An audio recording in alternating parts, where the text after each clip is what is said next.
In the gleaming boardroom of Harrington Real Estate Holdings, perched high above Chicago's bustling loop, the air hummed with anticipation. Emily Harrington stepped through the double doors, her sensible pumps clicking against the polished marble floor. For 4 years, she'd been the invisible cog in the machine, handling lease agreements in the back office, her desk buried under stacks of contracts and coffee stains. Today, though, the summons had come via a curt email from her brother. Nathan, family meeting. 10 a.m. sharp. Big news. She smoothed her plain blouse, taking a seat at the far end of the massive oak table, where the light from the floor-to-ceiling windows barely reached.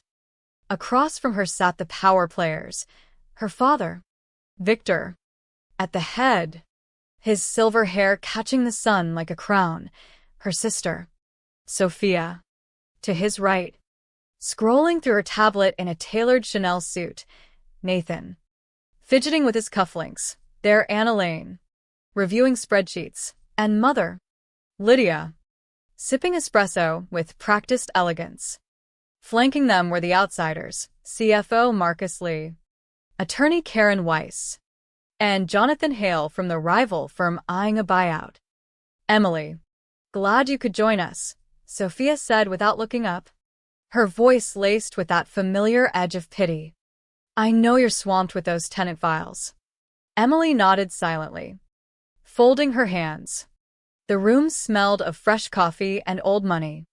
Victor cleared his throat, his deep baritone filling the space. Today marks a turning point for Harrington Holdings. We've negotiated a landmark deal with Hale Properties, a full acquisition that'll catapult us to the top tier of Midwest real estate. Valued at $180 million. It'll secure our legacy for generations. Nathan leaned in, eyes gleaming. We're talking prime downtown assets merging with our portfolio. I've lined up press releases. Sophia's set to lead the combined entity. This puts us on the map nationally. Lydia smiled faintly. The publicity will be golden. Sophia as the face of innovation, young, dynamic, unbreakable. Emily listened, her expression neutral. She'd heard whispers of this deal for months, piecing it together from overheard calls and stray emails. Sophia finally glanced her way, smirking. I know this is a lot. Eminência. You've been buried in paperwork forever. This is real strategy, not just filing evictions. I get it, Emily replied softly. Aunt Elaine chimed in. This is what your grandfather dreamed of when he started with that first warehouse in '85. We can't let it slip. Victor nodded. We're family first. That's why we wanted you here. Emily, even if you're not in the inner circle. Karen Weiss shifted, her pen hovering over notes. Marcus Lee kept his gaze on the table. Jonathan Hale smiled politely. The terms are solid. Signatures from key holders. And we announce tomorrow. Sophia picked up a sleek Montblanc pen. This is our moment. But Marcus interrupted gently. Before we sign, let's confirm ownership thresholds. Sophia waved it off. Dad has 28%. Mom 12%. I have 18%. Nathan 10%. Elaine 5%. That's 73%. Plenty for approval. Karen's voice was measured. For an acquisition this size, we need controlling interest consensus. Victor frowned. We have it, Jonathan Hale interjected. Our due diligence uncovered some inconsistencies in share distribution. The room stilled. What inconsistencies? Lydia asked sharply. Karen opened her binder. When Grandfather Harrington passed 5 years ago, he willed 55% of the company equally to his grandchildren, Sophia, Nathan, and Emily about 18.3% each. Old news, Sophia snapped. Nathan and I liquidated some shares for investments, smart moves. Yes, Karen continued. Sophia sold 0.3% back to Victor.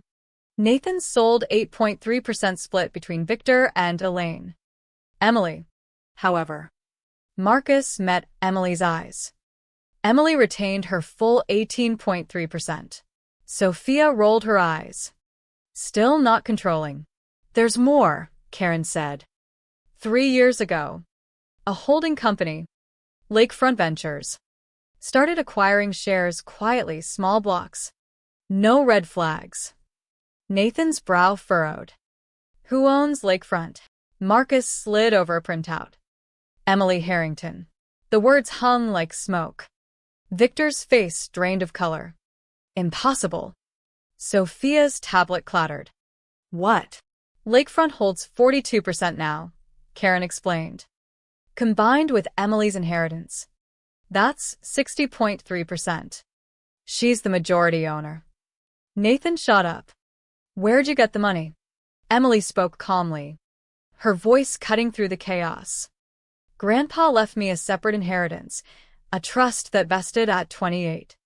I invested it back into the family business. Through legal channels. Every purchase was filed. Why hide it? Sophia demanded, her composure cracking.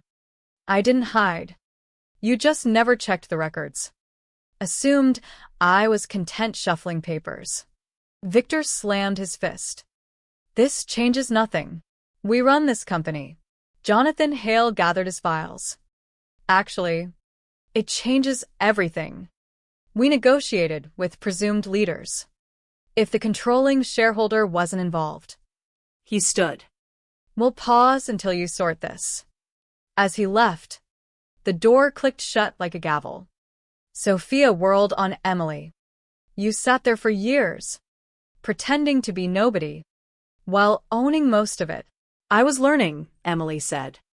From the ground floor, seeing how deals really work, how money vanishes into bad contracts. Learning. Nathan scoffed. You're sabotaging us out of jealousy. I'm protecting what's mine, Emily replied. Tension simmered, the air thick with unspoken accusations. Victor's eyes narrowed. What now? Emily leaned forward. First, the acquisition's off. It's undervaluing our assets by millions.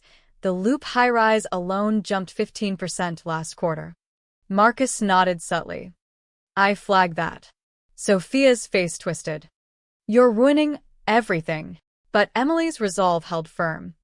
The first cracks in the family's facade widening into chasms. The fallout hit like a storm. Back in her cramped office, soon to be a relic, Emily reviewed the acquisition docs on her laptop. The ones she'd quietly accessed weeks ago. Her phone buzzed relentlessly. Texts from Sophia pleading. Then threatening. Nathan's voicemails laced with disbelief. Even Lydia's measured message urging family unity. She ignored them all, focusing on the numbers that didn't add up. Marcus knocked softly. You wanted the full financials? He entered, stack of reports in hand. Karen followed, closing the door. We've got a lot to unpack. Emily gestured to the chairs. Start with the Loop project. Why approve overruns? Marcus sighed. Nathan pushed it. Said delays would kill momentum. But contractors inflated bids. Your sister signed off. Without board review, Karen added. Bylaws require majority approval for anything over $5 million. Emily's jaw tightened.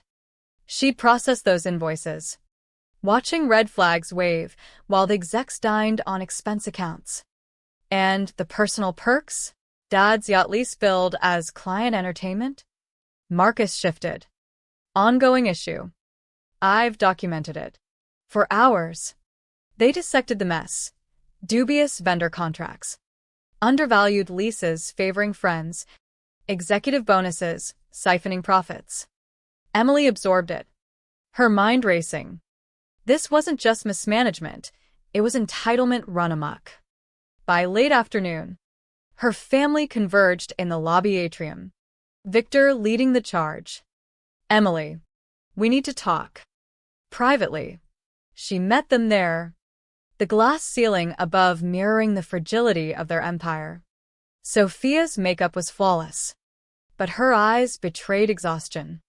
This is madness. You're not equipped for this. Equipped, Emily echoed. I've tracked every penny for 4 years. I know which properties bleed cash, which tenants are flight risks. You've been chasing headlines. Nathan paced. Come on. Eminência.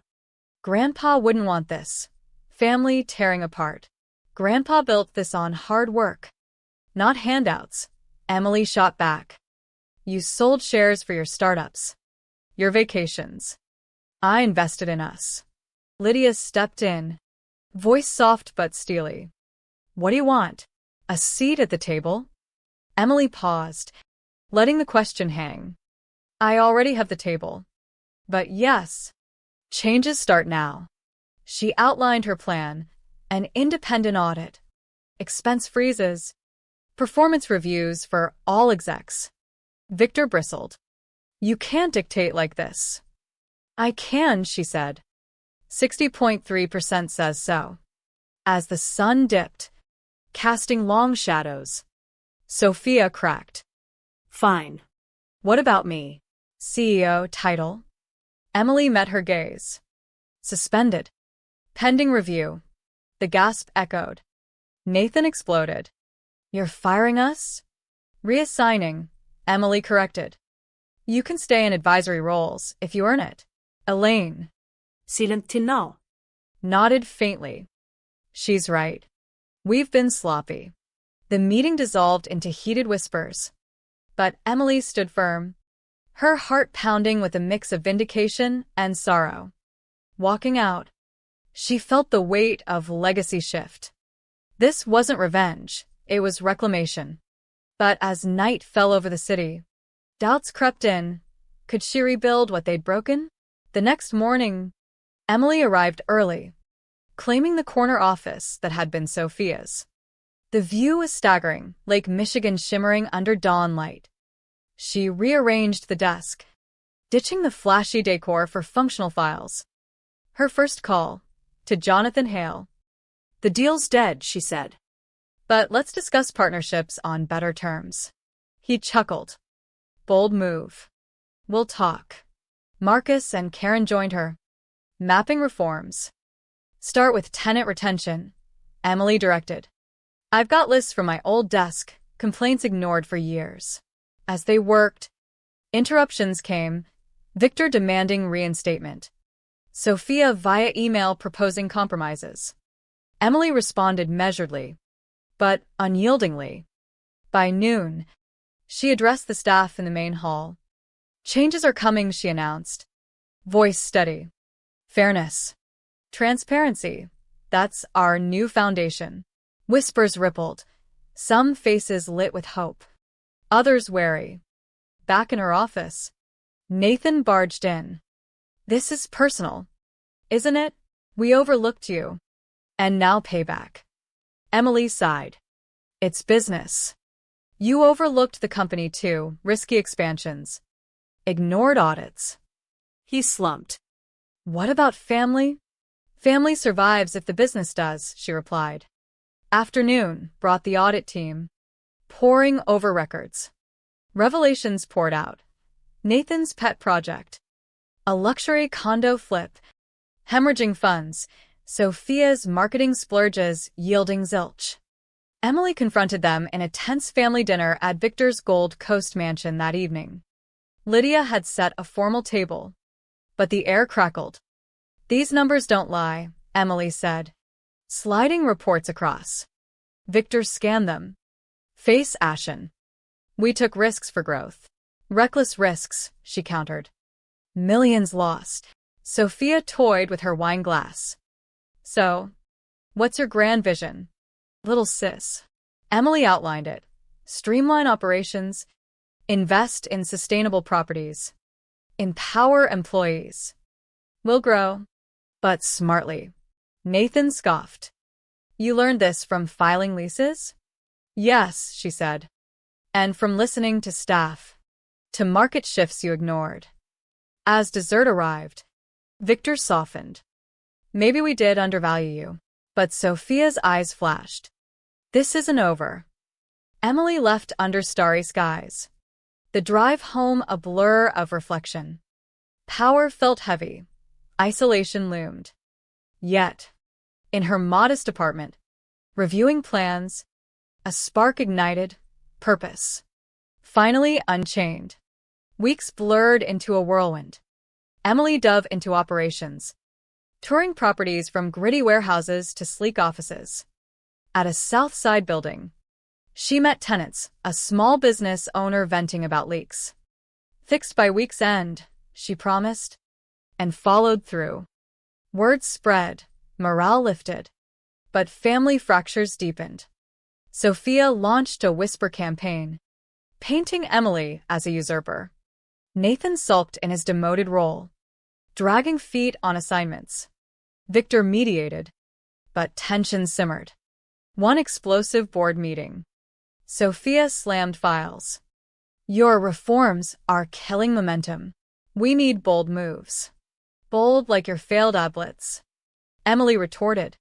Data in hand. Cost us $2 million. Zero ROI. Nathan jumped in. You're micromanaging. I'm leading, she said. Karen backed her.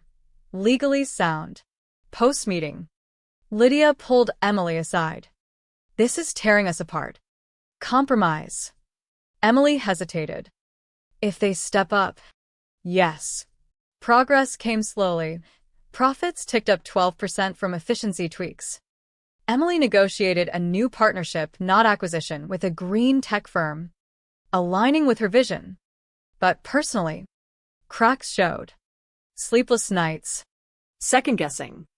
A call from an old friend. You okay? Sounds intense. Worth it, she whispered.